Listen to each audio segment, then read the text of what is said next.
আসসালামু আলাইকুম সুপ্রিয় দর্শক মণ্ডলী, আমি সাজল রায়হান। আরও একটি নতুন ভিডিওতে আজকে আপনাদের স্বাগতম। আজকে কিন্তু আমি আপনাদের দেখাবো স্ট্রবেরি গাছ কীভাবে চাষ করবেন। আমরা কিন্তু বাগানে ব্যাপক স্ট্রবেরি চাষ করেছি। এই আমার পাশে দেখতে পাচ্ছেন আমরা ব্যাপক স্ট্রবেরির চাষ করেছি।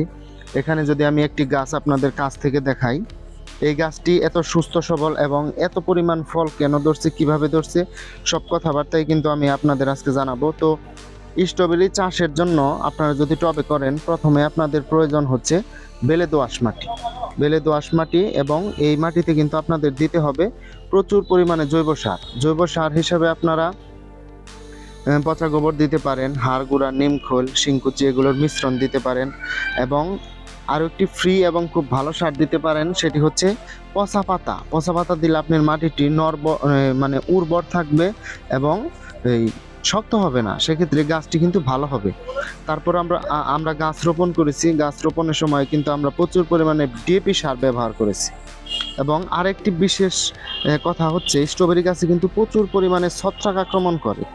আপনাদের স্ট্রবেরি গাছে যদি এইরকম পাতা মরে যায়, সে পাতাটি কিন্তু অবশ্যই আপনাদের এইরকমভাবে ছিঁড়ে দিতে হবে কিংবা কেটে দিতে হবে এবং শেষ পর্যন্ত, তাহলেই কিন্তু আপনার গাছটি সুস্থ এবং সবল থাকবে। তো আমি এই স্ট্রবেরি গাছটিতে 15 দিন অন্তর অন্তর কিন্তু ছত্রাকনাশক স্প্রে করেছি, ম্যানগোজেব গ্রুপের ছত্রাকনাশক। সে কারণেই কিন্তু এই সমস্ত গাছ যে আমার সামনে এই যে দেখতে পাচ্ছেন, এই প্রত্যেকটি গাছই কিন্তু এ কারণেই এত সুস্থ সবল রয়েছে। আমাদের এখানে প্রায় 600-র মতো স্ট্রবেরির গাছ ছিল। আমরা আস্তে আস্তে ফল ধরতেছি, বিক্রি করতেছি।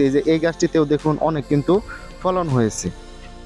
তো স্ট্রবেরি গাছ সুস্থ এবং সবল রাখার সবচেয়ে জরুরি দুটি বিষয় হচ্ছে, আপনাকে অবশ্যই ছত্রাকনাশক ব্যবহার করতে হবে এবং আপনাকে মাঝে মধ্যে এই গাছে 1 মাস অন্তর অন্তর ডিএপি সার ব্যবহার করতে হবে অল্প পরিমাণে। আর যখন আপনি মাটি প্রস্তুত করবেন, তখন আপনার ব্যবহার করতে হবে বিভিন্ন ধরনের জৈব সার।